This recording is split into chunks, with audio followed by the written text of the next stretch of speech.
ನಮ್ಮ ಅಡುಗೆ ಮನೆಯಲ್ಲಿ ಇರುವಂಥ ಯಾವೆಲ್ಲ ಆಹಾರಗಳು ನಮ್ಮ ಆಯುಷ್ಯವನ್ನು ವೃದ್ಧಿಸುತ್ತೆ? ಆ ಫುಡ್ಡನ್ನು ನಮ್ಮ ದೈನಂದಿನ ಜೀವನದಲ್ಲಿ ಅಳವಡಿಸಿಕೊಂಡಲ್ಲಿ ಅದು ನಮ್ಮ ಆಯುಷ್ಯಕರ ವಯಸ್ಥಾಪಕ ಹೇಳಿ ನಾವು ಅದನ್ನು ಭಾವಿಸ್ತೇವೆ. ನೀವು ಗುಜರಾತಿಗೆ ಹೋಗಬಹುದು, ಇಲ್ಲ ರಾಜಸ್ಥಾನಕ್ಕೆ ಹೋಗಬಹುದು. ಅಲ್ಲಿ ರೋಟಿ ತಿನ್ನುವವರು, ಚಪಾತಿ ಢೋಕ್ಲಾ ರೋಟಿ ಎಲ್ಲ ತಿನ್ನುವರು, ಎಷ್ಟು ರೋಟಿ ಚಪಾತಿ ತಿಂದರೂ ಕೂಡ ಒಂದಿಷ್ಟು ಅಕ್ಕಿಯನ್ನು ತಿಂತಾರೆ. ನ್ಯಾಚುರಲ್ ಆಗಿ ಸಿಗುವಂಥದ್ದೊಂದು ಫೈಬರ್ ರಿಚ್ ಅಕ್ಕಿ. ಇದು ಆರೋಗ್ಯಕ್ಕೆ ಅತ್ಯಂತ ಪೂರಕ. ಈ ಸಣ್ಣ ಸಣ್ಣ ಶರೀರದಲ್ಲಿ ಇನ್ಫ್ಲಮೇಟರಿ ಕಾಂಪೊನೆಂಟ್ಸ್ ಒಟ್ಟಾಗುವಾಗ ಅದನ್ನು ಶರೀರದ ಹೊರಗೆ ಹಾಕಲು ಇದು ಅತ್ಯಂತ ಪ್ರೇರೇಪಕ. ಕೆಲವರು ಹೇಳ್ತಾರೆ ಹಾಲಿರೋದು ಅಂದರೆ ಕರುವಿಗೆ, ಮನುಷ್ಯರಿಗಲ್ಲ, ಅದು ಪ್ರಾಣಿಯ ಹಾಲು ಅಂತ ಹೇಳ್ತಾರೆ. ನಿಮ್ಮ ಅಭಿಪ್ರಾಯ ಏನು ಸರ್? ದೇಶಿ ದನದಲ್ಲಿ ಇಷ್ಟು ಸಾವಿರಾರು ವರ್ಷಗಳಲ್ಲಿ ಒಂದು ದಿವಸ ಕೇಳದೇ ಇದ್ದದ್ದು ಹಾಲು ಅಜೀರ್ಣ ಹೇಳುವಂಥದ್ದು ಕೇಳದೇ ಇದ್ದಿರ್ತಾರೆ. ನಮ್ಮ ದೈನಂದಿನ ಜೀವನದಲ್ಲಿ ಆ್ಯಕ್ಟಿವಿಟೀಸ್ ಇರಬೇಕು. ಆಯ್ತಪ್ಪ, ಇನ್ನು ರಿಟೈರ್ಮೆಂಟ್ ಲೈಫ್ ಇನ್ನೇನು ಮಾಡಲಿಕ್ಕಿದೆ ಹೇಳಿ ಕಾಲ ಮೇಲೆ ಕಾಲ ಹಾಕೊಂಡು ಟಿ ವಿ ನೋಡೋದಲ್ಲ. ಆ ಸೈಬೀರಿಯನ್ ಚಳಿ ಹೇಳುವಂಥದ್ದು ಅದು ಆತ್ಮಘಾತಕ ಚಳಿ. ಪನಿಷ್ಮೆಂಟ್ ಆಗಿ ಯುದ್ಧ ಕೈಜೀವನ ಅಲ್ಲಿಟ್ಟು ಘನಘೋರ ಅವರಿಗೆ ಶಿಕ್ಷೆ. ಅದು 50ರ ನಂತರ ತಮ್ಮ ಆರೋಗ್ಯವನ್ನು ಕಾಪಾಡಿಕೊಳ್ಳೋದಕ್ಕೆ ಎಲ್ಲರೂ ಪಾಲಿಸಬೇಕಾಗಿರುವಂಥ ಸರಳ ಸೂತ್ರಗಳು ಯಾವುದೆಲ್ಲ? ನಿಮ್ಮ ಕಡೆಯಿಂದ ಒಂದಿಷ್ಟು ಸಲಹೆಗಳನ್ನು ಕೊಡೋದಾದರೆ. ದೀರ್ಘಾಯುಷ್ಯಕ್ಕೆ ಬೇಕಾಗುವಂತಹ ಒಂದು ಶಕ್ತಿಯನ್ನು ಕೊಡುವಂಥದ್ದು ಆಮಲಕ್ಕಿ, ಆಮ್ ಲಕ್ಕಿ ಅಂತ ನಾವು ಸ್ವಲ್ಪ ಲಘು ದಾಟಿಯಲ್ಲಿ ಹೇಳುವಂಥದ್ದು. ಈ ಐಟಮ್ಗಳು ಅನುದಿನದ ಸೇವನೆಯಲ್ಲಿ ಇದ್ದಲ್ಲಿ ಇದು ಆಯುಷ್ಯವನ್ನು ವಯಸ್ಥಾಪಕ. ಇದನ್ನು ದಿನನಿತ್ಯ ಸೇವನೆಯ ರಸಾಯನಗಳು ಅಂತ ಹೇಳ್ತಾರೆ. ಯಸ್ಯ ಗೃಹೇ ಮಾತಾ ನಾಸ್ತಿ, ಯಾರ ಮನೆಯಲ್ಲಿ ತಾಯಿ ಇಲ್ಲವೋ ತಸ್ಯ ಮಾತಾ ಹರಿತಕಿ, ಆ ಮಗುವಿಗೆ ಹರಿತಕಿಯೇ ತಾಯಿ.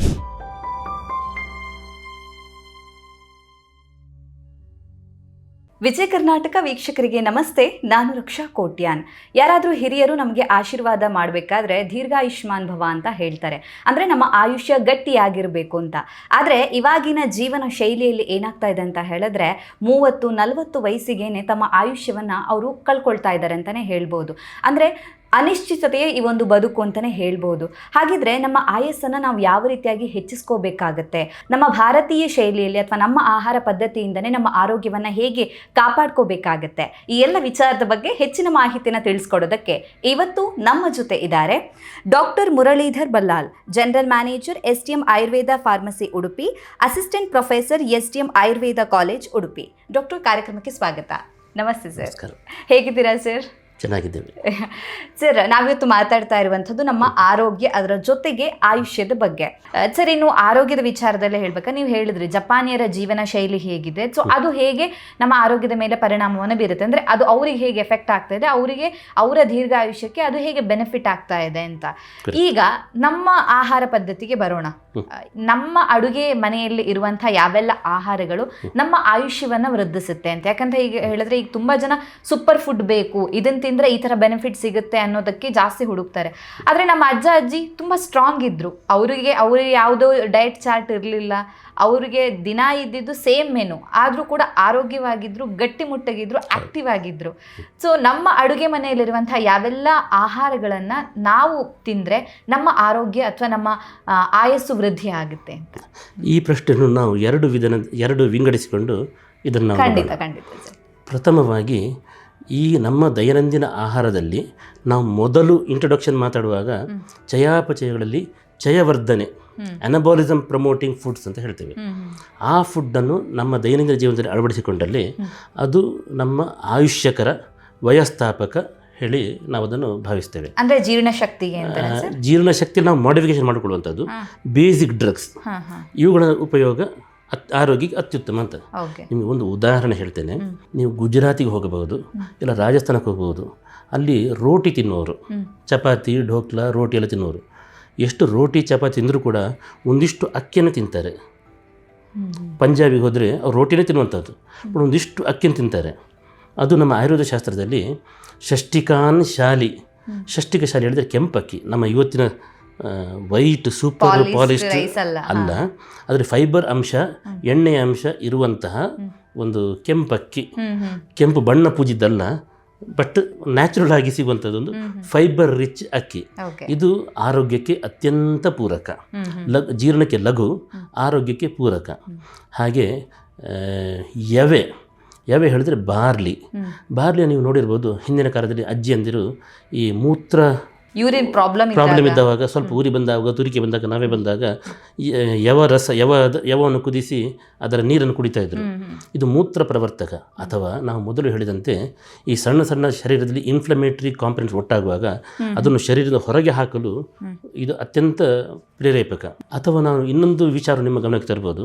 ನೀವು ಯುರೋಪ್ ಹೋದವಾಗ, ರಷ್ಯಾ ಇರ್ಬೋದು ಅಥವಾ ಇನ್ನಿತರೆ ಯುರೋಪಿನ ದೇಶಗಳು, ಅವುಗಳ ಏನು ವಾತಾವರಣ ಇದೆ ಅತ್ಯಂತ ಕಠಿಣ. ಆ ಸೈಬೀರಿಯಲ್ಲಿ ಚಳಿ ಹೇಳುವಂಥದ್ದು ಅದು ಆತ್ಮಘಾತಕ ಚಳಿ. ಪನಿಷ್ಮೆಂಟ್ ಆಗಿ ಯುದ್ಧ ಕೈದಿಗಳನ್ನು ಅಲ್ಲಿ ಇಟ್ಟು ಘನಘೋರ ಅವರಿಗೆ ಶಿಕ್ಷೆ ಅದು. 6 ತಿಂಗಳು 7 ತಿಂಗಳು 8 ತಿಂಗಳು ಚಳಿಯಲ್ಲಿ ಇರುವಂಥ ಕಾಲದಲ್ಲಿ ಚಳಿ ವಾತಕ್ಕೆ ಅತ್ಯಂತ ಪೂರಕ, ವಾತ ಪ್ರಕೋಪ ಆಗ್ತದೆ. ಅಂಥ ಕಠಿಣ ಪರಿಸ್ಥಿತಿಯಲ್ಲೂ ಅವರು ಆರೋಗ್ಯವನ್ನು ಕಾಪಾಡಿಕೊಳ್ಳುವಂಥದ್ದು ಅವರ ಸ್ಟೇಪಲ್ ಫುಡ್ ಬಾರ್ಲಿ. ಹಾಗೆ ಯುರೋಪಿನಲ್ಲಿ one of the staple food is barley. ಇಂಥ ಒಂದು ಸಣ್ಣ ಒಂದು ಇದರಿಂದ ಆರೋಗ್ಯವನ್ನು ಕಾಪಾಡಿಕೊಳ್ತಾ ಇದ್ದಾರೆ. ಹಾಗೆ ನಮ್ಮ ಅನುದಿನಸ ಆಹಾರದಲ್ಲಿ ಒಂದು ಕೆಂಪಕ್ಕಿ ಅಥವಾ ಫೈಬರ್ ಯುಕ್ತ ಲೆಸ್ ಪ್ರೋಸೆಸ್ಡ್ ಅಕ್ಕಿ, ಬಾರ್ಲಿ, ಅದು ದಿನನಿತ್ಯ ಸ್ವಲ್ಪ ಪ್ರಮಾಣದಲ್ಲಾದರೂ ಸೇವನೆ ಮಾಡಬೇಕು. ನಂಬರ್ 3 ಮುದ್ಗ ಅಂದರೆ ಹೆಸರು ಬೇಳೆ. ಇವುಗಳ ಅದನ್ನು ನೀವು ಯೂಷ ಅಂದರೆ ಕಟ್ಟು ಸಾರು ಅಂತ ಹೇಳ್ತೀರಿ, ಸೂಪ್ ಟೈಪ್, ಅಥವಾ ಅದನ್ನು ದಾಲ್ ಮಾಡಿಕೊಳ್ತೀರೋ, ಅದನ್ನು ಸ್ವಲ್ಪ ಮೊಳಕೆ ಬರಿಸಿಕೊಂಡು ತಿಂತೀರೋ. ಬೇರೆ ಬೇರೆ ವಿಧಾನಗಳಲ್ಲಿ ಅಕ್ಕಿ, ಮುದ್ಗ, ಹೆಸರು, ಇದು 3 ಬಲ್ಕ್ ಫಾರ್ಮಿಂಗ್ ಪ್ರಧಾನವಾದದ್ದು. ಇನ್ನು ಸ್ವಲ್ಪ ಅಲ್ಪ ಪ್ರಮಾಣದಲ್ಲಿ ಈ ನಾವು ಸೈಂಧವ ಅಂತ ಹೇಳ್ತೇವೆ. ಸೈಂಧವ ಹೇಳಿದ್ರೆ ಪಿಂಕ್ ಸಾಲ್ಟ್ ಅಥವಾ ಹಿಮಾಲಯನ್ ಸಾಲ್ಟ್ ಅಂತ ಹೇಳ್ತಾರೆ. It is very rich in elemental combination. So trace elements ಎಲ್ಲ ಅದರಲ್ಲಿ ಸಿಗುವಂಥದ್ದು. ದೇಹಕ್ಕೆ ಏನು ಜಿಂಕ್ ಬೇಕು, ಮೆಗ್ನೀಷಿಯಮ್ ಬೇಕು, ಇನ್ನಿತರೆ ಏನು ಸಣ್ಣ ಪುಟ್ಟಗಳು ಬೇಕು, ಅದು ಸೈಂಧವ ಲವಣ ಅಥವಾ ಹಿಮಾಲಯನ್ ರಾಕ್ ಸಾಲ್ಟ್ ಅಥವಾ ಪಿಂಕ್ ಸಾಲ್ಟ್ ಅಂತ ಹೇಳ್ತೇವೆ, ಅದರಲ್ಲಿ ಸಿಗ್ತವೆ. ಮತ್ತು ಘೃತ, ತುಪ್ಪ. ನಾನು ತುಪ್ಪ ಹೇಳುವಾಗ ನಮ್ಮ ಲೋಕಲ್ ದನದ್ದು A2 ಮಿಲ್ಕ್ ಘೀ, ಇದು ಬ್ಯೂಟ್ರಿಕ್ ಆ್ಯಸಿಡ್ ಹೊಂದಿಕೊಂಡು, ದೇಸಿ ಹಸು ಕರೆಕ್ಟ್. ಇದರಲ್ಲಿ ಬ್ಯೂಟ್ರಿಕ್ ಆ್ಯಸಿಡ್ ಅಂತ ಅದರದ್ದು ಕಾಂಪೊನೆಂಟ್ಸ್ ಇರ್ತವೆ. ಅದು ನಮ್ಮ ಸೆಲ್ ಲೈನ್ಸನ್ನು ಪ್ರೊಟೆಕ್ಟ್ ಮಾಡ್ತದೆ. ಸೊ ಆಹಾರದ ದೋಷಗಳನ್ನು ತಡೆಯಲಿಕ್ಕೆ ಅತ್ಯಂತ ಸಹಾಯಕ. ಹಾಗೆ ಹನಿ, ಜೇನುತುಪ್ಪ. ಈಗ ಎಷ್ಟೋ ಜನರ ಹತ್ರ ನೀವು ಕೇಳ್ಬೋದು, ಸರ್ ಏನು ತಗೊಂಡ್ರು ಅಲರ್ಜಿ, ಸುಮ್ಮನೆ ಅಲ್ಲಿ ಹೋದರೆ ಅಲರ್ಜಿ, ಇಲ್ಲಿ ಬಂದರೆ ಅಲರ್ಜಿ, ಅದಕ್ಕೆ ಅಲರ್ಜಿ, ಏನು ಮಾಡೋದು ಗೊತ್ತಾಗಲ್ಲ ಅಂತ. ಈ ಅಲರ್ಜಿ ಹೇಳುವಂಥದ್ದು ಇವತ್ತು ನಿನ್ನೆ ಸಮಸ್ಯೆ ಅಲ್ಲ, ಹಿಂದಿನಿಂದಲೂ ಇದ್ದಂಥದ್ದೇ. ಅದು ಹಿಂದಿನವ್ರು ಏನು ಮಾಡ್ತಾಯಿದ್ರು, ನಿಮ್ಮ ಮಕ್ಕಳು ಬೆಳವಣಿಗೆ ಆದಾಗ ಸ್ವಲ್ಪ ಜೇನುತುಪ್ಪವನ್ನು ಬಾಯಲ್ಲಿ ನಕ್ಕಿಸ್ತಾಯಿದ್ರು. ಹನಿಯ ಉಗಮ ನೀವು ಹೇಗೆ ಅಂತ ನೋಡಿದರೆ, ಈ ಮಕರಂದಗಳು, ಜೇನು ನೊಣಗಳು ಮಕರಂದಗಳನ್ನು ಹೀರಿ ತಮ್ಮ ಗೂಡಲ್ಲಿ ಇಟ್ಟು ಒಂದು ಸಣ್ಣ ಫರ್ಮೆಂಟೇಷನ್ ಆಗಿ ಮಾಡುವಂಥದ್ದು ಹನಿ, ಜೇನುತುಪ್ಪ. ಅಂದರೆ ಹಲವು ಹೂವಿನ ಇದು ಏನು ಮಕರಂದವನ್ನು ಹೀರಿಕೊಂಡು ಅದರಲ್ಲಿ ಅದರ ಪರಾಗವು ಇವುಗಳ ಕಾಲಿನಲ್ಲಿ ಅಂಟಿಕೊಂಡು ಬರ್ತವೆ. ಇದನ್ನು ಮಗು ತಿಂದಾಗ ಮೈಕ್ರೋ ಸೆನ್ಸಿಟೈಸೇಷನ್, ಅಂದರೆ ಮಗು ಬೆಳವಣಿಗೆ ಆಗ್ತಾ ಇದ್ದಾವಾಗ, ಈಗ ಈ ಅಲರ್ಜಿ ಅಂತ ಹೇಳುವಂಥದ್ದು ಯೂಶ್ವಲಿ ಆ ಪರಾಗಗಳದ್ದೇ ಅಲರ್ಜಿ ಆಗುವಂಥದ್ದು. ಬಟ್ ಸಣ್ಣ ಪ್ರಾಯದಿಂದ ಅದಕ್ಕೆ ಮೈಕ್ರೋ ಸೆನ್ಸಿಟೈಸ್ ಆಗಿದ್ದರೆ ದೊಡ್ಡದಾದವಾಗ ಅದಕ್ಕೆ ಅಲರ್ಜಿ ರೆಸ್ಪಾನ್ಸ್ ಬರುವುದಿಲ್ಲ. ಸೊ ಆರೋಗ್ಯಪೂರ್ಣ ಜೀವನಕ್ಕೆ ಇದು ಅತ್ಯವಶ್ಯ. ಅಲರ್ಜಿಗೆ ಒಳ್ಳೆಯದು ಜೇನುತುಪ್ಪ. ಅಲರ್ಜಿ ಮಾತ್ರ ಅಲ್ಲ, ಅಲರ್ಜಿಯನ್ನು ನಾನು ಪ್ರಧಾನವಾಗಿ ಉದಾಹರಣೆ ರೂಪದಲ್ಲಿ ತೋರಿಸ್ತಾ ಇದ್ದೇನೆ. ತುಪ್ಪ, ಜೇನುತುಪ್ಪ, ಹಾಲು, ಒನ್ಸ್ ಅಗೇನ್ ಲೋಕಲ್ ದನದ್ದು, ದೇಸಿ ದನದ ಹಾಲು, ಮತ್ತು ಆಂತರಿಕ್ಷಂಪಯ ಶುದ್ಧವಾದ ನೀರು, ಒಳ್ಳೆಯ ನೀರು, ಪೊಟೇಬಲ್ ವಾಟರ್. ಈ ಐಟಮ್ಗಳು ಅನುದಿನದ ಸೇವನೆಯಲ್ಲಿ ಇದ್ದಲ್ಲಿ ಇದು ಆಯುಷ್ಯವನ್ನು ವಯಸ್ಥಾಪಕ. ಇದನ್ನು ದಿನನಿತ್ಯ ಸೇವನೆ ರಸಾಯನಗಳು ಅಂತ ಹೇಳ್ತಾರೆ. ಇದನ್ನು ನಾವು ಎಷ್ಟು ಸೇವನೆ ಮಾಡ್ತೇವೆ ಅದು ನಮ್ಮ ಚಯ ಪ್ರಕೃತಿ, ಅನಬಾಲಿಸಮ್ ಅಥವಾ ಏನು ಶೀರಿತ ಶರೀರ ಅದನ್ನು ತಡೀತದೆ, ನಮ್ಮ ಆಯುಷ್ಯವನ್ನು ದೀರ್ಘ ಮಾಡುತ್ತದೆ, ದೃಢ ಮಾಡುತ್ತದೆ. ಓಕೆ, ನೀವು ಅನ್ನದ ಬಗ್ಗೆ ಹೇಳಿದ್ರಿ ಸರ್. ಆದರೆ ಕೆಲವು ಕಡೆ ಹೋದಾಗ, ಈಗ ಕರ್ನಾಟಕದಲ್ಲೇ ನಾವು ನೋಡಿದಾಗ ಕರಾವಳಿ ಭಾಗದಲ್ಲಿ ಅನ್ನ ತಿಂತಾರೆ, ಓಕೆ. ಆದರೆ ಇನ್ನು ಕೆಲವು ಭಾಗದಲ್ಲಿ ನಾವು ನೋಡಿದಾಗ ಮೈಸೂರು, ಬೆಂಗಳೂರು ಕಡೆ ಹೆಚ್ಚು ಮುದ್ದೆ ತಿಂತಾರೆ. ಅಥವಾ ನಾವು ಉತ್ತರ ಕರ್ನಾಟಕ ಭಾಗದಲ್ಲಿ ಹೋದಾಗ ಅಲ್ಲಿ ರೊಟ್ಟಿ ತಿಂತಾರೆ, ಜೋಳದ ರೊಟ್ಟಿ ತಿಂತಾರೆ. ಸೊ ಇದರಲ್ಲಿ ಬೆನಿಫಿಟ್ಸ್ ಇಲ್ವಾ ಅನ್ನುವಂಥ ಪ್ರಶ್ನೆ ಬರುತ್ತೆ. ಹಾಗಿದ್ರೆ ನೋಡಿ, ಇದು ನಾನು ಹೇಳಿದ್ದು ಚರಕ ಋಷಿಯ ಶ್ಲೋಕ. ಹಾಗೆ ಅಷ್ಟಾಂಗ ಅಂದರೆ ಕಾಲಕ್ರಮೇಣ 11ನೇ ಶತಮಾನಕ್ಕಾಗುವ ವಾಗ್ಭಟ ಋಷಿ ಒಂದು ಅಷ್ಟಾಂಗ ಅಂತ ಗ್ರಂಥ ಬರೀತಾನೆ. ಅದರಲ್ಲಿ ಗೋಧೂಮ ಏನು ಚಪಾತಿನ ಮಾಡಿಕೊಳ್ತೇವೆ ಅದನ್ನು ನಿತ್ಯ ರಸಾಯನದಲ್ಲಿ ಸೇರಿಸಿಕೊಳ್ತಾರೆ. ಚಪಾತಿ, ರೋಟಿ, ತವಾದ್ರೆ ಚಪಾತಿ, ಇದಿದ್ರೆ ರೋಟಿ, ಅಂತೂ ಗೋಧೂಮ ಏನು ವೀಟ್ ಅಂತ ಏನು ಹೇಳ್ತೇವೆ, ಗೋಧಿ ಅಂತ ಏನು ಹೇಳ್ತೇವೆ, ಅದು ಕೂಡ ನಿತ್ಯ ರಸಾಯನಕ್ಕೆ ವಾಗ್ಭಟ ಋಷಿಯು ಸೇರಿಸಿಕೊಳ್ತಾನೆ. ಬಟ್ ನಾನು ಮೊದಲೇ ಹೇಳಿದಂತೆ, ನೀವು ಪಂಜಾಬಿ ಹೋದರೆ ಅವರು ಗೋಧೂಮವನ್ನು ತಿನ್ನುವರು, ಗುಜರಾತಿಗೆ ಹೋದರೆ ಅವರು ಚಪಾತಿ ರೊಟ್ಟಿನೇ ತಿನ್ನುವರು.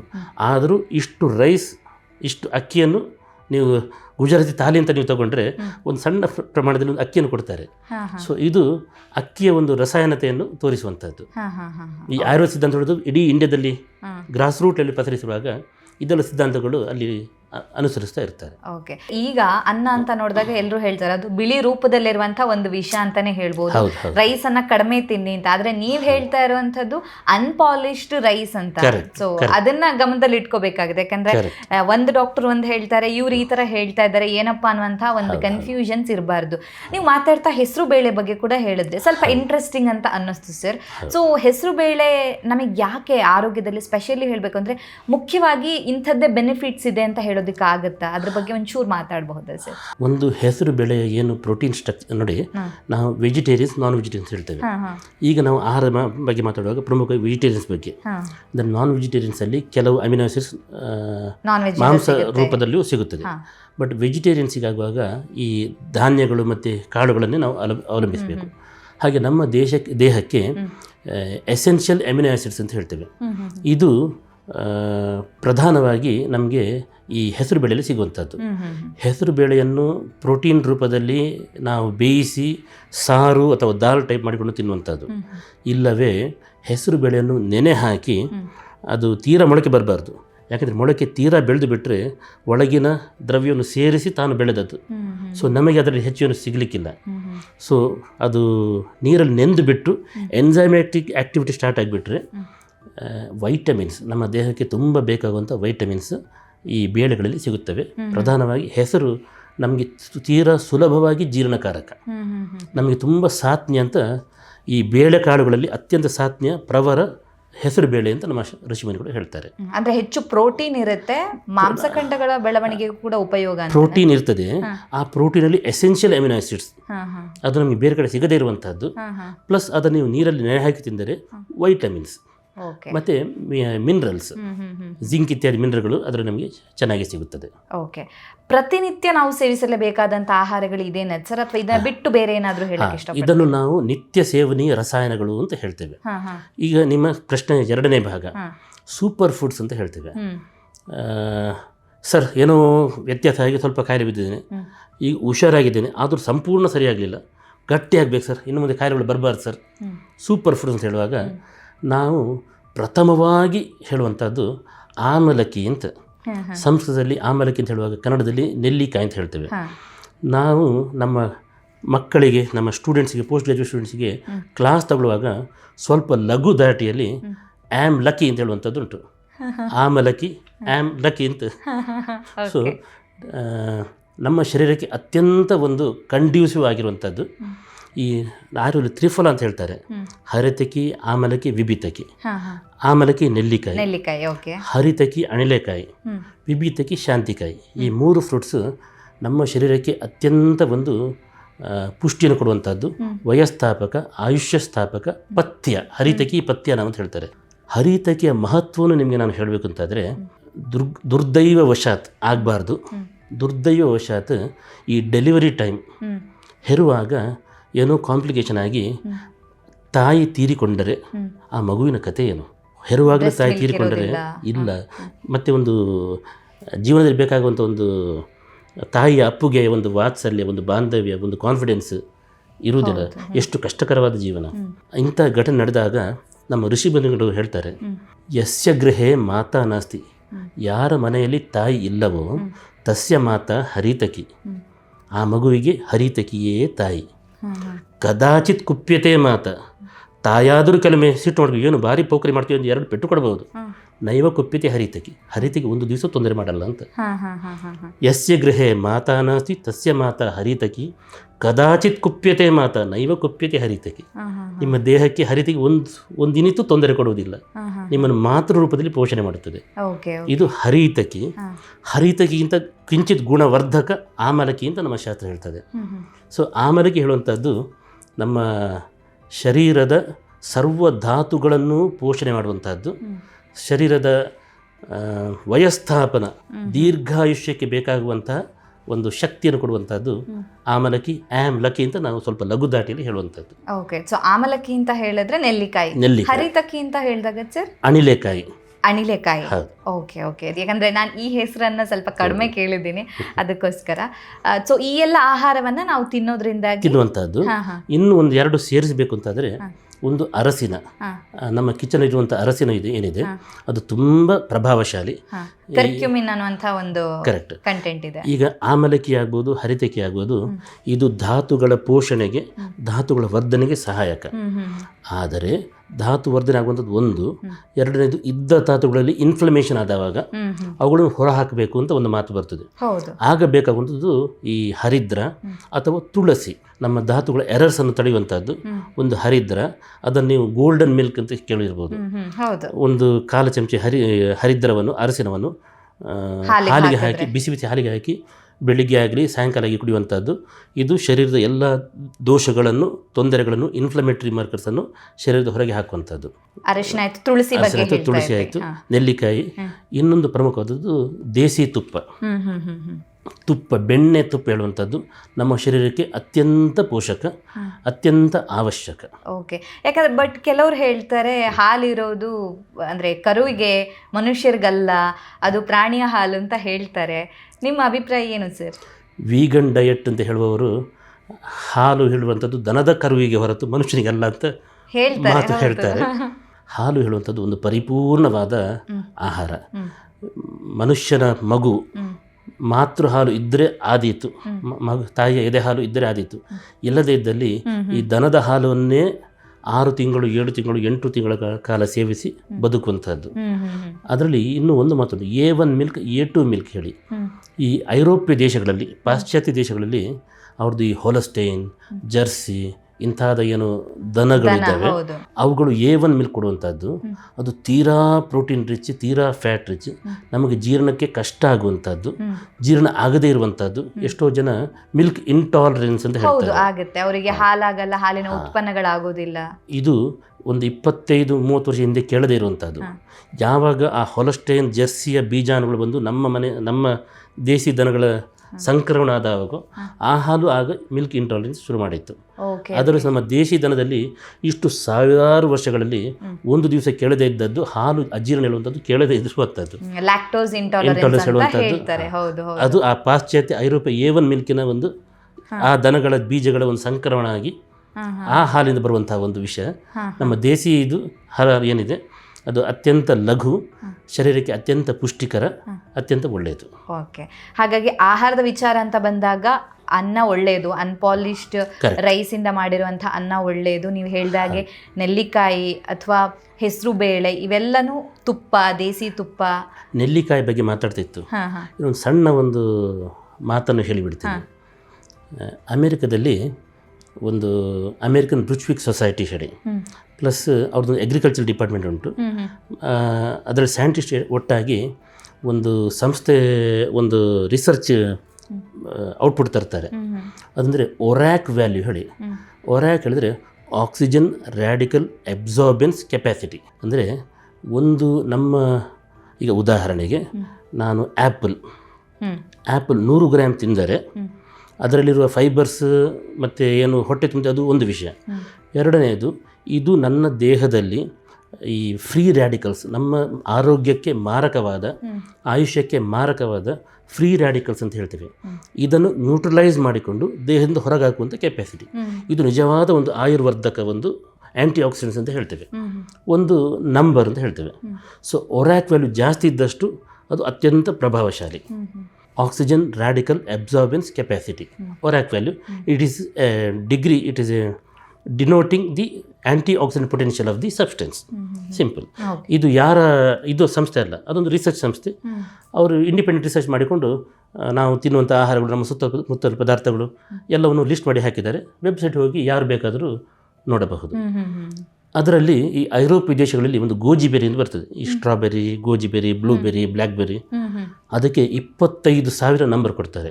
ಅಂದರೆ 100 ಗ್ರಾಮ್ ಗೋಜಿಬೆರಿಯನ್ನು ಸೇವಿಸಿದಲ್ಲಿ ನಿಮ್ಮ ದೇಹದಲ್ಲಿ 25,000 ಫ್ರೀ ರ್ಯಾಡಿಕಲ್ಸನ್ನು ನ್ಯೂಟ್ರಲೈಸ್ ಮಾಡಿಕೊಂಡು ದೇಹದಿಂದ ಹೊರಗಾಗ್ತದೆ.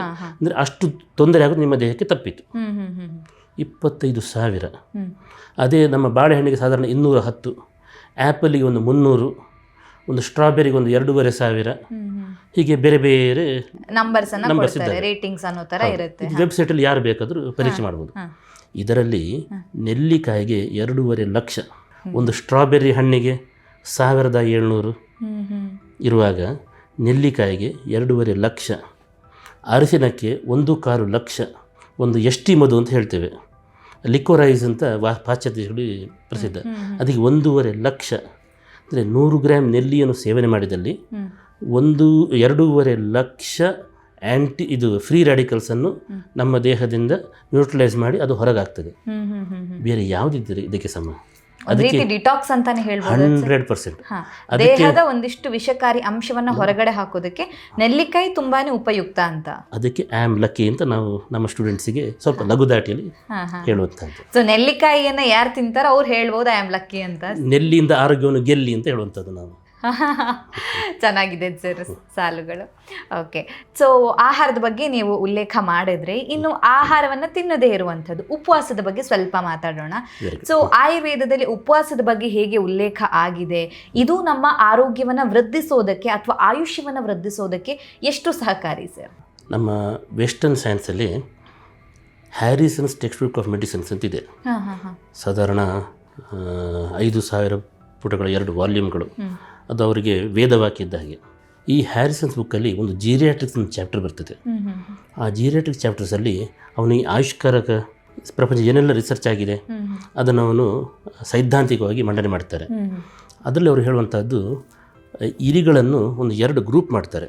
ಪ್ರಥಮ ಗ್ರೂಪಿಗೆ ಒಂದು ಇಲಿಗೆ ಜೀವನ ನಡೆಸಲು ಎಷ್ಟು ಪ್ರೋಟೀನ್ ಬೇಕು, ಎಷ್ಟು ಕಾರ್ಬೋಹೈಡ್ರೇಟ್ ಬೇಕು, ಎಷ್ಟು ವಿಟಮಿನ್ ಬೇಕು, ಎಷ್ಟು ಮಿನರಲ್ಸ್ ಬೇಕು, ಪರಿಪೂರ್ಣ ಆಹಾರ ಬೆಳಿಗ್ಗೆ ಮಧ್ಯಾಹ್ನ ಸಾಯಂಕಾಲ ಇದನ್ನು ಪರಿಪೂರ್ಣವಾಗಿ ಕೊಡುವಂಥದ್ದು. ಇನ್ನೊಂದು ಗ್ರೂಪಿಗೆ ಇದೇ ಪರಿಪೂರ್ಣ ಆಹಾರ, ಆದರೆ ವಾರದಲ್ಲಿ 1 ದಿವಸ ಉಪವಾಸ, nutrition deficiency, restricted deficiency for limited period. ಅವರ ಅಬ್ಸರ್ವೇಷನ್ ಬಹಳ ಸುಂದರವಾಗಿದೆ, ಯಾರಾದರೂ ಇಚ್ಛೆಪಟ್ಟರೆ ನೋಡ್ಬೋದು. ಯಾವುದಕ್ಕೆ ಈ ನ್ಯೂಟ್ರಿಷನ್ ಕೊರತೆ ಅಲ್ಲ, ಬಾಕಿ ದಿವಸ ಸಂಪೂರ್ಣ ನ್ಯೂಟ್ರಿಷನ್, 1 ದಿವಸ ಮಟ್ಟಿಗೆ ಉಪವಾಸ ಅನ್ನೋ ಥರ ಏನು ಕೊಡದೇ ಇರುವಂಥದ್ದು, ಅವುಗಳ ಆಯುಷ್ಯ ಸಿಕ್ಕಾಪಟ್ಟೆ ವರ್ಧನೆ ಆಗ್ತದೆ. ಇದನ್ನೇ ನಮ್ಮ ಜಾಪಾನಿಯ ನೊಬೆಲ್ ಲಾರೆಟ್ ಹೇಳುವಂಥದ್ದು ಆಟೋಫೇಜಿ. ಇದನ್ನು ಆ್ಯಕ್ಟಿವೇಟ್ ಆಗುವಂಥದ್ದು ಈ ಉಪವಾಸದ ಸಂದರ್ಭದಲ್ಲಿ. ಈ ಆಟೋಫೇಜಿ ತುಂಬ ಪ್ರಬಲವಾಗಿ ಆ್ಯಕ್ಟಿವೇಟ್ ಆಗ್ತಿದೆ. ಇದು ನಮ್ಮ ದೇಹದ ಹಾನಿಕಾರಕ ತತ್ವಗಳನ್ನು ಹೊರಗೆ ಹಾಕಿ ನಮ್ಮ ಚಯ ಪ್ರಕ್ರಿಯೆಯನ್ನು ಬಲಗೊಳಿಸಿ ಅಪಚಯಕಾರಕ ಅಂಶಗಳನ್ನು ನಿವಾರಿಸಿ ಚಯವನ್ನು ವರ್ಧನೆಗೊಳಿಸಿ ತನ್ಮೂಲಕ ನಮ್ಮ ಆಯುಷ್ಯ ವೃದ್ಧಿಯನ್ನು ಮಾಡ್ತವೆ, ಆರೋಗ್ಯ ವೃದ್ಧಿಯನ್ನು ಮಾಡುತ್ತದೆ ಹೇಳುವಂಥದ್ದು. ಇದು ನಮ್ಮ ಆಯುರ್ವೇದದಲ್ಲಿ ನಾವು ತುಂಬ ಇದನ್ನೇ ಹಿತ ಬುಕ್, ಮಿತ ಬುಕ್, ಋತ ಬುಕ್ ಅಂತ ಹೇಳುವಂಥದ್ದು. ಇದರಲ್ಲಿ ಹೇಳುವಂಥದ್ದು ರಾತ್ರಿ ಲಘು ಆಹಾರ, ಬೆಳಿಗ್ಗೆ ಎದ್ದಾವಾಗ ಬ್ರೇಕ್ಫಾಸ್ಟ್ ಲಘು, ಮಧ್ಯಾಹ್ನದ ಭೋಜನ ನಿಮ್ಮ ಅಗ್ನಿಗೆ ಸರಿಯಾಗಿ ಸಾವಕಾಶವಾಗಿ, ಹೊಟ್ಟೆ ತುಂಬ ಅಲ್ಲ, ಸಾವಕಾಶವಾಗಿ ಮಾಡುವಂಥದ್ದು. ರಾತ್ರಿ ಪುನಃ ಹಿತಬುಕ್, ಮಿತಬುಕ್, ಋತಬುಕ್, ಬೆಳಿಗ್ಗೆ ಹಿತಬುಕ್, ಮಿತಬುಕ್, ಋತಬುಕ್. ಅಲ್ಲಿ ಇಂಟರ್ಮಿಡಿಯಂಟ್ ಫಾಸ್ಟಿಂಗ್ ಅಂತ ನಾವು ಏನು ಇವತ್ತು ಮಾತಾಡ್ತಾ ಇದ್ದೀವಿ, ಅದರಲ್ಲಿ ಸರ್ಕ್ಯಾಡಿಯಂ ರಿದಮ್ ರಾತ್ರಿ ಆಟೋಫೇಜಿ ಅನ್ನು ಸಂಪೂರ್ಣವಾಗಿ ಆಕ್ಟಿವೇಟ್ ಮಾಡಿಕೊಂಡು ಹೀಗೆ ನಮ್ಮ ಆಯುಷ್ಯವನ್ನು ವರ್ಧನೆ ಮಾಡಿಕೊಳ್ಳುವಂಥದ್ದು. ಅದು ಆಯುರ್ವೇದದಲ್ಲಿ ಸಂಪೂರ್ಣವಾಗಿ ಇದನ್ನು ವಿವರಿಸ್ತಾರೆ.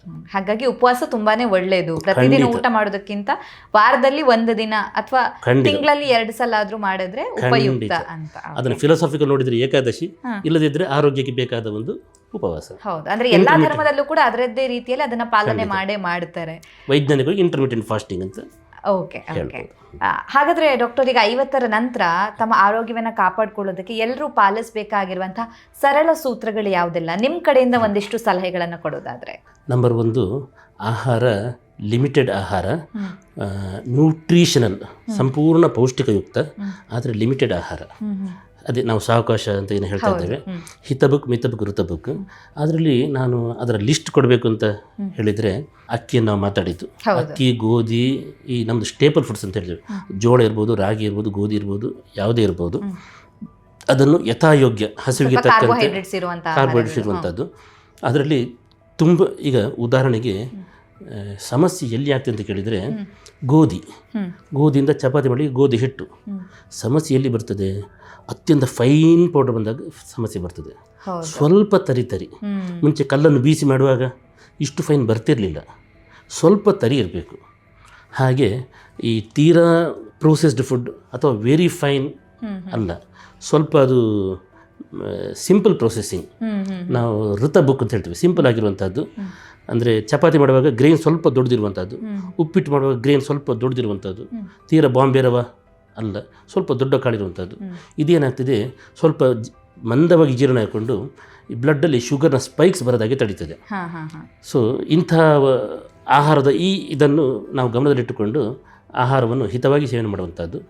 ಮತ್ತು ಆಯ್ತಪ್ಪ ಇನ್ನು ರಿಟೈರ್ಮೆಂಟ್ ಲೈಫ್ ಇನ್ನೇನು ಮಾಡಲಿಕ್ಕಿದೆ ಹೇಳಿ ಕಾಲ ಮೇಲೆ ಕಾಲ ಹಾಕೊಂಡು ಟಿ ವಿ ನೋಡೋದಲ್ಲ, ಅಥವಾ ನಮ್ಮ ದೈನಂದಿನ ಜೀವನದಲ್ಲಿ ಆ್ಯಕ್ಟಿವಿಟೀಸ್ ಇರಬೇಕು. ಅದು ಏನಾದರೂ ಇರಬಹುದು. ಮಾರುಕಟ್ಟೆಯಿಂದ ತರಕಾರಿಯನ್ನು ನಡ್ಕೊಂಡು ಹೋಗಿ ತೆಗೆದುಕೊಂಡು ಬರುವಂಥದ್ದು, ಅಥವಾ ಆಟೋಟಗಳು, ಬ್ಯಾಡ್ಮಿಂಟನು, ಇನ್ನೊಂದು ಅಂತೂ ಶರೀರಕ್ಕೆ ವ್ಯಾಯಾಮ ಬೇಕೇ ಬೇಕು. ಒಂದು ಆಹಾರ ಹೇಳಿತು, ಒಂದು ವ್ಯಾಯಾಮ ಹೇಳಿತು, ಇನ್ನೊಂದು ಮಾನಸಿಕ ಸ್ಥಿತಿ, ಸೆನ್ಸ್ ಆಫ್ ಬಿಲಾಂಗ್. ನಾವು ಸೊಸೈಟಿಗೆ ಕೊಟ್ಟು ಸೊಸೈಟಿ ನಮ್ಮನ್ನು ರೆಕಗ್ನೈಸ್ ಮಾಡಿಕೊಂಡು ಇಂಥವರು ನಮಗೆ ಸೊಸೈಟಿಯ ನಮ್ಮ ಸಮಾಜಕ್ಕೆ ಆಸ್ತಿ ಅಂತ ಹೇಳುವಂಥದ್ದು, ಸೆನ್ಸ್ ಆಫ್ ಬಿಲಾಂಗಿಂಗ್ನೆಸ್. ಇದಿಷ್ಟನ್ನು ಮೇಂಟೈನ್ ಮಾಡಿದರೆ ಎಂತೂಸಿಯಾಸಮಿಂದ, ಉತ್ಸಾಹದಿಂದ ಒಳ್ಳೆಯ ಜೀವನವನ್ನು ಸಾಗಿಸಬಹುದು. ಓಕೆ ಓಕೆ ಡಾಕ್ಟರ್, ಕಡೆಯದಾಗಿ ನಿಮ್ಮ ಕಡೆಯಿಂದ ಏನಾದರೂ ಸಲಹೆಗಳಿದೆಯಾ? ನಮ್ಮ ದೈನಂದಿನ ದಿನಚರಿ ಹೇಗಿರಬೇಕಾಗತ್ತೆ? ಕೊನೆಯದಾಗಿ ಏನಾದರೂ ಸಲಹೆಗಳನ್ನು ಕೊಡುವುದಾದರೆ ದೀರ್ಘಾಯುಷ್ಯಕ್ಕೆ, ಅದರ ಜೊತೆಗೆ ಆರೋಗ್ಯವಾಗಿ ಸಂತೋಷವಾಗಿ ಬದುಕೋದಕ್ಕೆ. ಇಷ್ಟೊತ್ತು ನಾವು ವಿವಿಧ ಆಹಾರದ ವೈವಿಧ್ಯತೆಗಳು, ಆಹಾರದ ವಿವಿಧ ಮಜಲುಗಳು, ವಿಹಾರಗಳು, ಅದರ ಮಜಲುಗಳು, ವ್ಯಾಯಾಮ, ಇದನ್ನೆಲ್ಲ ನೋಡಿತ್ತು. ಇನ್ನೊಂದು ಪ್ರಮುಖವಾಗಿ ನಾವು ಹೇಳದೇ ಇರುವಂಥದ್ದು, ಈಗ ನಾವು ವೆಸ್ಟರ್ನ್ ಸೈನ್ಸ್ ಅಂತ ಹೇಳ್ತೇವೆ, ಅದನ್ನು ರಿಡಕ್ಷನಿಸ್ಟ್ ಸೈನ್ಸ್ ಅಂತ ಹೇಳ್ತೇವೆ. ಉದಾಹರಣೆಗೆ ಒಂದು ಕಾರ್ ಮಾಡೋದಾದರೆ ಅದರ ಟ್ರಾನ್ಸ್ಮಿಷನ್, ಅದರ engine, body, chassis, steering wheel, ಹಲವಾರು ಪದಾರ್ಥಗಳನ್ನು ನಾವು ಜೋಡಣೆ ಮಾಡುವಂಥದ್ದು ಒಂದು ಕಾರ್, ನಿಮಗೆ ಉದಾಹರಣೆ ರೂಪದಲ್ಲಿ. ಆದರೆ ನಮ್ಮ ಶರೀರ ಹಾಗಲ್ಲ. ನಾವು ಮೊದಲು ಹೇಳಿದಾಗೆ ಒಂದು ಸೆಲ್ ಝೈಗೋಟಿಂದ ಡಿವಿಷನ್ ಮಾಡಿಕೊಂಡು 120 ಟ್ರಿಲಿಯನ್ ಸೆಲ್ಸ್, ಒಂದು ಹ್ಯೂಮನ್ ಬಾಡಿ ಹೇಳಿದರೆ 120 ಟ್ರಿಲಿಯನ್ ಸೆಲ್ಸಿನ ಅದೊಂದು ಕಾಂಪ್ಲೆಕ್ಸ್. ಅಷ್ಟೇ ಸಿಂಪಲಾಗಿ ಇರ್ತದೆ. ಬಟ್ ಈ respiratory system, cardiac system, urinary system ಅಂತ ಏನೇ ಹೇಳ್ತೇವೆ, ಶುರುವಾದದ್ದು ಒಂದು ಸೆಲ್ಲಿಂದ. ಮತ್ತು ಇವತ್ತಿಗೂ ಆ ಎಲ್ಲ ಸೆಲ್ಗಳು ಪರಸ್ಪರ ಸಂವಹನದಲ್ಲಿದ್ದಾವೆ. ಸೊ ಈ 120 ಟ್ರಿಲಿಯನ್ ಸೆಲ್ಸಲ್ಲಿ ನೀವು ಮಾಡರ್ನ್ ಸೈನ್ಸ್ನ ಇದನ್ನು ನೋಡಿದರೆ ಸಾಧಾರಣ 3 ರಿಂದ 10 ಪಟ್ಟು ಮೈಕ್ರೋಬ್ಸ್, ಏನು ಕೀಟಾಣುಗಳು ಅಂತ ಹೇಳ್ತೇವೆ, microbiota, 120 trillion cells into 3 or into up to 10 ನಮ್ಮಲ್ಲಿ ಮೈಕ್ರೋಬಯೋಟ ಇದ್ದಾವೆ. ಅರ್ಥಾತ್ ನಾನು ಏನು ಹೇಳ ಬಯಸ್ತೇನೆ ಹೇಳಿದರೆ, ಒಂದು ನಮ್ಮ ಅಷ್ಟೂ ಸೆಲ್ಗಳು ಪರಸ್ಪರ ಸಂವಹನದಲ್ಲಿದ್ದಾವೆ. ಈ ಮೈಕ್ರೋಬ್ ಬಂದವಾಗ ವಾತಾವರಣದ ಪ್ರಭಾವ ನಮ್ಮ ಮೇಲೆ ಅಷ್ಟೇ ಇದೆ. ನಮ್ಮ ಏನು ಸುತ್ತವರಾದ ವಾತಾವರಣ ಇದೆ ಅದು ನಮ್ಮ ಮೇಲೆ ಅಷ್ಟೇ ಪ್ರಭಾವ ಬೀರ್ತದೆ. ಹಾಗಾಗಿ ಉತ್ತಮ ಆಯುಷ್ಯ ಬೇಕು, ಉತ್ತಮ ಜೀವನ ಬೇಕು ಹೇಳಿದರೆ, ಒಂದು ನಾವು ನಮ್ಮ ಆರೋಗ್ಯ ಸೂತ್ರಗಳನ್ನು ಪರಿಪಾಲನೆ ಮಾಡುವಂಥದ್ದು, ಇನ್ನೊಂದು ನಮ್ಮ ಸುತ್ತಲಿನ ವಾತಾವರಣ ನಾವು ಚೆನ್ನಾಗಿಡುವಂಥದ್ದು. ನಾನು ಗಾಜಿನ ಮನೆಯಲ್ಲಿ ಇದ್ದುಕೊಂಡು ಬೇರೆಯವರ ಮೇಲೆ ಕಮೆಂಟ್ ಮಾಡೋದಾಗಲಿ ಕಲ್ಲು ಬಿಸಾಡೋದು ಆಗೋದಿಲ್ಲ. ಬೇರೆಯವರು ಚೆನ್ನಾಗಿರಬೇಕು, ಆಗ ಮಾತ್ರ ನಾನು ಚೆನ್ನಾಗಿರುವಂಥದ್ದು. ಸಹನಾವತು ಸಹನವು ಬನಕ್ತು ನಮ್ಮ ಆಧ್ಯಾತ್ಮಶಾಸ್ತ್ರ ಹೇಳ್ತದೆ. ನಾವು ಚೆನ್ನಾಗಿರಬೇಕು. ನಮ್ಮ ಶಾಸ್ತ್ರ ಏನು ಹೇಳ್ತದೆ ಹೇಳಿದರೆ, ಶನ್ನೋ ಅಸ್ತು ದ್ವಿಪದೇ ಶಂ ಚತುಷ್ಪದೇ ವಿಶ್ವಂ ಪುಷ್ಟಂ ಗ್ರಾಮೇ ಅಸ್ಮಿನ್ ನನಾತರು. ನನ್ನ ಗ್ರಾಮದಲ್ಲಿ ಯಾರೂ ಕಾಯಿಲೆಯಲ್ಲಿ ಇರಬಾರ್ದು. 2 ಕಾಲಿನ ಪ್ರಾಣಿಗಳು ಚೆನ್ನಾಗಿರಬೇಕು, 4 ಮನುಷ್ಯಾದಿಗಳು, 4 ಕಾಲಿನ ಪ್ರಾಣಿಗಳು ಚೆನ್ನಾಗಿರಬೇಕು, ಇಡೀ ನನ್ನ ಗ್ರಾಮವೇ ಚೆನ್ನಾಗಿರಬೇಕು. ಎಂಥ ಒಂದು ಉದಾತ್ತ ಧ್ಯೇಯ. ಅಂದರೆ ನಿಮ್ಮ ಮಾನಸಿಕ ಸ್ಥಿತಿ, ಏನೋ ಒಂದು ಯಾರೋ ಒಬ್ಬರು ಏನೋ ಮಾತು ಹೇಳಿದರು, ಏನೋ ತೊಂದರೆ ಆಯಿತು, ಅದನ್ನು ಕ್ಷಮಿಸುವಂಥ ಒಂದು ಮನಸ್ಥಿತಿ. ಮತ್ತು ಒಂದು ಮಿನಿಮಲಿಸಮ್, ಅಂದರೆ ಇವತ್ತೊಂದು ಹೊಸ ಕಾರ್ ಲಾಂಚ್ ಇದೆ, ನನಗೆ ಅದು ಬೇಕು, ಇನ್ನೊಂದು ಏನೋ ಒಂದು ನನಗೆ ಅದು ಬೇಕು, ಇದು ಬೇಕು, ಇದಕ್ಕೆ ಅಂತ್ಯ ಇಲ್ಲ. ಎಲ್ಲೋ ಒಂದು ಕಡೆ ನಮ್ಮ ಲಿಮಿಟೇಷನ್, ನಮ್ಮ ಇದನ್ನು ನಾವು ಆಸೆ ಜಾಸ್ತಿ, ಕಾಂಪಿಟೇಟಿವ್ ವರ್ಲ್ಡ್ ಅಲ್ಲಿ ನಾವು ಓಡ್ತಾ ಇದ್ದೀವಿ ಅಂತ ಹೇಳ್ಬೋದು. ಅದನ್ನು ನಾವು ಲಿಮಿಟ್ ಇಟ್ಕೊಳ್ಳುವಂಥದ್ದು. ಇದರಲ್ಲಿ ನಾವು ನಮ್ಮ ಪಾಶ್ಚಾತ್ಯ ಸ್ಟೂಡೆಂಟ್ ನಮ್ಮ ಹತ್ರ ಬರುವಾಗ ನಾವು ಒಂದು ಸಣ್ಣ ಉದಾಹರಣೆ ಹೇಳುವಂಥದ್ದುಂಟು. How Ayurveda has shaped our culture ಅಂತ. ನೀವು ಐರೋಪ್ಯ ದೇಶಗಳಿಗೆ ಹೋದರೆ, ಅಲ್ಲಿ ಪಾರ್ಕಿಗೆ ಹೋದರೆ ಒಂದು ತಾರುಣ್ಯದ ಯುವಕ ಯುವತಿ ಪರಸ್ಪರ ಕಿಸ್ ಮಾಡಿಕೊಂಡು ಮುದ್ದು ಮಾಡಿಕೊಂಡು ಯಾರು ಡಿಸ್ಟರ್ಬ್ ಮಾಡೋದಿಲ್ಲ, ಅವರದ್ದೇ ಲೋಕದಲ್ಲಿರ್ತಾರೆ. ನಮ್ಮ ದೇಶದಲ್ಲಿ ಅದು ನಡೆಯುವುದಿಲ್ಲ. ನಮ್ಮ ದೇಶದಲ್ಲಿ ಎಲ್ಲಿ ಬೇಕಾದರೂ ಆಗಬಾರ್ದು, ಮೂತ್ರ ಮಾಡ್ಬೋದು. ಅಂದರೆ in India you can piss anywhere, you cannot kiss anywhere. ನೀವು ಐರೋಪ್ಯ ದೇಶಗಳು ಹೋದಾಗ you can kiss anywhere, you cannot piss anywhere. ಇದು ನಮ್ಮ ಆಯುರ್ವೇದ ಸಿದ್ಧಾಂತ ಪ್ರಕಾರ ಕೆಲವು ವೇಗಗಳನ್ನು ನಾವು ನಿಗ್ರಹ ಮಾಡಬೇಕು, ಕೆಲವು ವೇಗಗಳನ್ನು ನಿಗ್ರಹ ಮಾಡಬಾರ್ದು. ಈ ಮೂತ್ರ ವೇಗ ಅಫ್ಕೋರ್ಸ್ ಇದರ ಅರ್ಥ ರೋಡ್ ಸೈಡ್ ಮೂತ್ರ ಮಾಡಿದ್ದಲ್ಲ, ಬಟ್ ಅಂತಹ ಎಮರ್ಜೆನ್ಸಿ ಕಂಡೀಷನಲ್ಲಿ ನಮ್ಮ ಆರೋಗ್ಯ ದೃಷ್ಟಿಯಿಂದ ಮಾಡಿದರೂ ತೊಂದರೆ ಇಲ್ಲ ಅಂತ ಹೇಳುವಂಥದ್ದು. ಸೊ ಕೆಲವು ವೇಗಗಳು, ಈಗ ನಿದ್ರೆಯ ವೇಗ, ಆಕಳಿಸುವ ವೇಗ ಅಂತ ಹೇಳ್ತೀವಿ ನಾವು, ಅರ್ಜಸ್, ಹಾಗೆ ಮೂತ್ರದ ವೇಗ, ಮಲಮೂತ್ರಾದಿಗಳ ವೇಗ, ಇವುಗಳಿಂದ ನಾವು ನಿಗ್ರಹ ಮಾಡಬಾರ್ದು. ಆದರೆ ಇನ್ನೊಬ್ಬನ ಬಗ್ಗೆ ನಮಗೆ ಅಸೂಯೆ ಆಗ್ತಾ ಉಂಟು, ಕ್ರೋಧ ಬರ್ತಾ ಉಂಟು, ಇನ್ನೊಂದು ಇದೆಲ್ಲ ಮಾನಸಿಕ ವೇಗ, ಇದನ್ನು ಕಂಟ್ರೋಲ್ ಮಾಡಬೇಕು. ಇನ್ನೊಬ್ಬನ ಮೇಲೆ ಅಸೂಯೆ ಪಡುವಂಥದ್ದು, ಹೊಟ್ಟೆ ಕಿಚ್ಚು ಪಡುವಂಥದ್ದು, ದ್ವೇಷ, ಇದು ಮಾನಸಿಕ ವೇಗಗಳನ್ನು ಆರೋಗ್ಯದ ಮೇಲೆ ಪರಿಣಾಮ ಬೀರ್ತದೆ, ಮಾನಸಿಕವಾಗಿ ಪರಿಣಾಮ ಬೀರ್ತದೆ. ಸೊ ನಮ್ಮ 120 ಟ್ರಿಲಿಯನ್ ಸೆಲ್ಸ್ ಅಲ್ಲಿ 360 ಟ್ರಿಲಿಯನ್ ಸೆಲ್ಸ್ ವಾತಾವರಣದ್ದು. ಈ ಮನೋವೇಗಗಳು ನಾವು ನಿಗ್ರಹ ಮಾಡಿಕೊಂಡಲ್ಲಿ ಒಂದು ಕ್ಷಮಾ ಧರ್ಮ, ಇನ್ನೊಂದು ಈ ಮಿನಿಮ್ಯಾಲಿಸಮ್, ಇನ್ನೊಂದು ಪ್ರಾಣಾಯಾಮಗಳು, ನಮ್ಮ ಮನಸ್ಸನ್ನು ನಿಯಂತ್ರಣದಲ್ಲಿ ಇಟ್ಟುಕೊಂಡು ಆಹಾರವಾದ ನಾವು ಏನು ಮಾತಾಡಿದ್ದೇವೆ ಇದನ್ನು ಪಾಲನೆ ಮಾಡಿಕೊಂಡು ವಿಹಾರವನ್ನು ಪಾಲನೆ ಮಾಡಿಕೊಂಡಲ್ಲಿ 100 ವರ್ಷ ಗ್ಯಾರಂಟಿ. ಅದು ಚೆನ್ನಾಗಿರುವ ಆಯುಷ್ಯ, ಅನಾಯಾಸೇನ ಮರಣ ವಿನಾದೀನ ಜೀವನ ಅಂತ ಹೇಳ್ತೇವೆ. ಹಾಗೆ ಒಳ್ಳೆಯ ಆಯುಷ್ಯ, ಧರ್ಮಾರ್ಥ ಕಾಮ ಮೋಕ್ಷಗಳ ಪಾಲನೆ ಮಾಡುವಂತಹ ಒಂದು ಆಯುಷ್ಯ ಇದನ್ನು ಅವಶ್ಯಕವಾಗಿ ಸಿಗುತ್ತದೆ. Okay, thank you sir, thank you so much. ನಮ್ಮ ಇವತ್ತಿನ ಕಾರ್ಯಕ್ರಮದಲ್ಲಿ ಯಾವ ರೀತಿಯಾಗಿ ನಮ್ಮ ಆರೋಗ್ಯವನ್ನು, ಆಯುಷ್ಯವನ್ನು ವೃದ್ಧಿಸಬೇಕಾಗತ್ತೆ, ಅದಕ್ಕೆ ಆಯುರ್ವೇದದಲ್ಲಿ ಏನು ಪರಿಹಾರ ಇದೆ, ದೈನಂದಿನ ಜೀವನದಲ್ಲಿ ಯಾವೆಲ್ಲ ಬದಲಾವಣೆಗಳನ್ನು ಮಾಡ್ಕೋಬೇಕಾಗತ್ತೆ ಅನ್ನೋದನ್ನು ನಮ್ಮ ವೀಕ್ಷಕರಿಗೆ ತಿಳಿಸ್ಕೊಟ್ಟಿದ್ದೀರಾ. ಧನ್ಯವಾದ ಸರ್. ನಮ್ಮ ಇವತ್ತಿನ ಕಾರ್ಯಕ್ರಮದಲ್ಲಿ ನಮ್ಮ ಆರೋಗ್ಯವನ್ನು ಯಾವ ರೀತಿಯಾಗಿ ಕಾಪಾಡ್ಕೋಬೇಕಾಗತ್ತೆ, ಅದರಲ್ಲೂ ಕೂಡ ಆಯುರ್ವೇದದ ಮುಖಾಂತರ ನಮ್ಮ ಆರೋಗ್ಯವನ್ನು ಮತ್ತು ನಮ್ಮ ಆಯಸ್ಸನ್ನು ಹೇಗೆ ಹೆಚ್ಚಿಸ್ಕೋಬೇಕಾಗತ್ತೆ, ಜಪಾನಿಯರ ಜೀವನ ಶೈಲಿಯಿಂದ ನಾವು ಅಳವಡಿಸಿಕೊಳ್ಬೇಕಾಗಿರುವಂಥ ಅಂಶಗಳು ಯಾವುದೆಲ್ಲ, ಈ ಎಲ್ಲ ವಿಚಾರದ ಬಗ್ಗೆ ಡಾಕ್ಟರ್ ನಮಗೆ ಹೆಚ್ಚಿನ ಮಾಹಿತಿಯನ್ನು ತಿಳಿಸ್ಕೊಟ್ಟಿದ್ದಾರೆ. ಆರೋಗ್ಯಕ್ಕೆ ಸಂಬಂಧಿಸಿದಂಥ ಹೆಚ್ಚಿನ ವಿಡಿಯೋಗಳನ್ನು ನಮ್ಮ ವಿಜಯ ಕರ್ನಾಟಕ ಹೆಲ್ತ್ ಪೇಜ್ನಲ್ಲಿ ನೀವು ನೋಡಬಹುದು.